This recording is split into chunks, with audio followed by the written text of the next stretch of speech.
Thank you for joining me for another Quick Hits conversation. Today, I would like to talk about, is there ever feedback that is inappropriate or not in the correct context? Stewart, you brought this up at the end of our last conversation. I would love for you to kick us off this time. Well, for example, if you did feedback in a group setting, and if during the course of the interval between feedback sessions, you notice that Stewart came to work and he smelled like alcohol, is that an opportunity to bring that up in a feedback session in that group session? Or do you take it offline? Or because it's personal in nature, you don't bring it up at all? I would say it would depend on what the relationship is between the individual that smelled the alcohol and Stewart. I would definitely say not in a group setting. Great. Probably not in a group. I mean, unless it was like AA, but then, you know, that would be appropriate to bring up in that setting. But like if it's a work environment, I would say if I was your manager, I would pull you aside and have that conversation. If I reported to you, I would then go to your manager and have them have that conversation. But that's the way I would view it. So we hit this quite a lot using clean in every day, because clean is quite a therapeutic thing and can get deep quite quickly.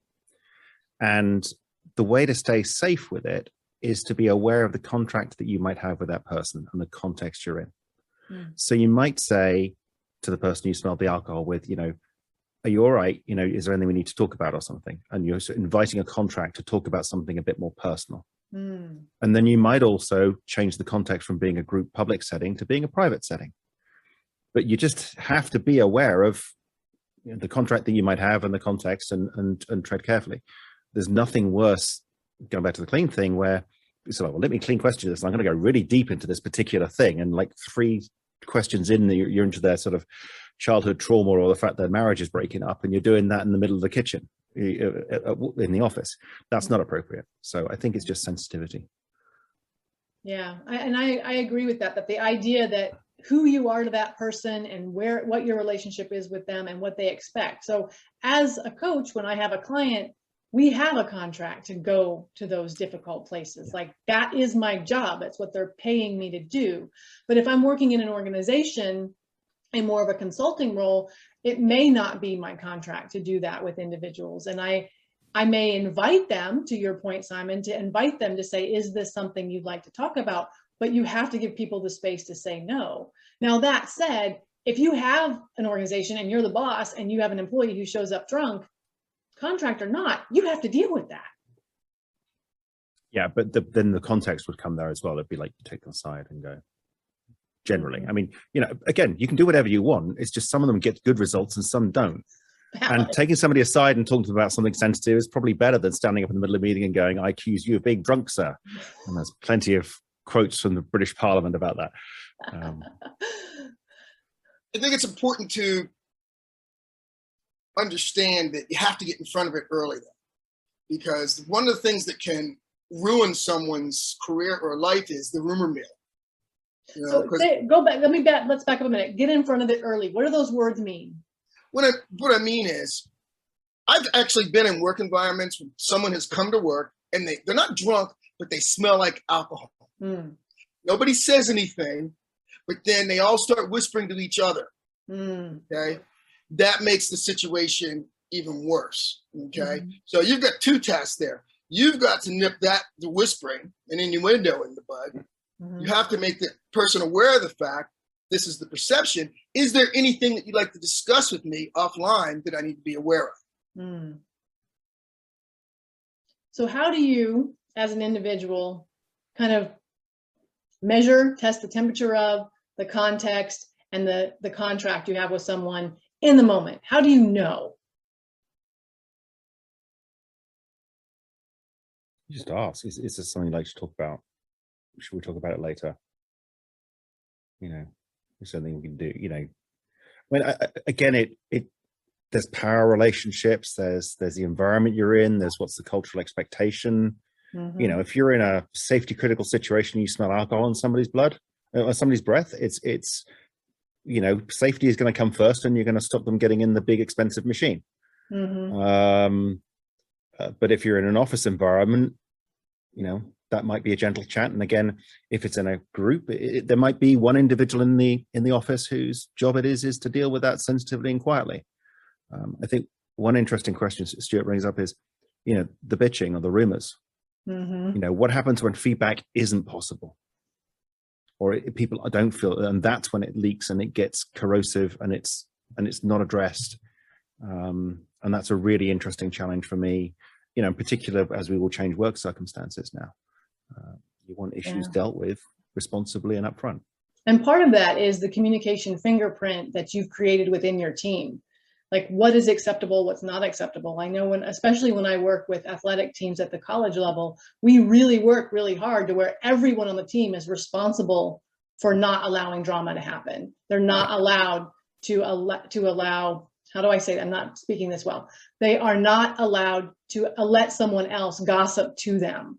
There are no innocent bystanders. Yeah, That's they're my not thing. allowed to be bystanders. Exactly. Yeah. And when you create that expectation within a team environment where everyone's responsible for stopping gossip, it's amazing how quickly teams are willing to say, you know what, we don't do that here. If you have an issue and you can't talk to that person directly, I'll go with you and I'll help you have that conversation, but we are not going to stand here and talk behind their back. So being able to have effective feedback in a culture is vitally important to keeping that culture healthy. Yeah. Brandon, you've been really quiet. I see you nodding. I'd love to hear your thoughts. So I'm thinking back to how I would handle it depending on what kind of a situation I was in. Similar to like when I work with my team, how I would approach if I notice somebody. It's a little bit more difficult now that we're all working remotely.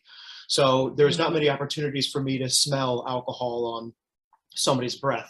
But if I'm doing a call coaching session and I happen to notice that they seem like a little bit off their game on a call, I generally address it from a standpoint of just general concern for my team for that individual.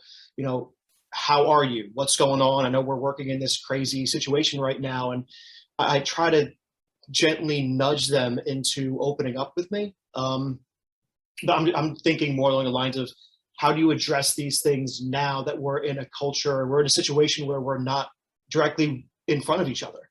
How do you pick up on these different issues that individuals are facing when you might only see them once or twice a week on video? So that's kind of where my mind is flipping around right now. Yeah, which brings you back to that trust, right? Someone has to trust you especially if you're talking to them this way. I mean, this is the way I work, creating that trust to be able to say, you can talk to me, we will sort this out. And I feel like if you have the hiring and wow, I cannot talk today. If you have the hiring and firing power over someone, are they less likely to come to you and say, I have a problem, even if you're looking to give them that feedback because you see that there's an issue there? Well, Simon brought up something I thought was interesting, and that is if someone's getting ready to get on that big piece of equipment.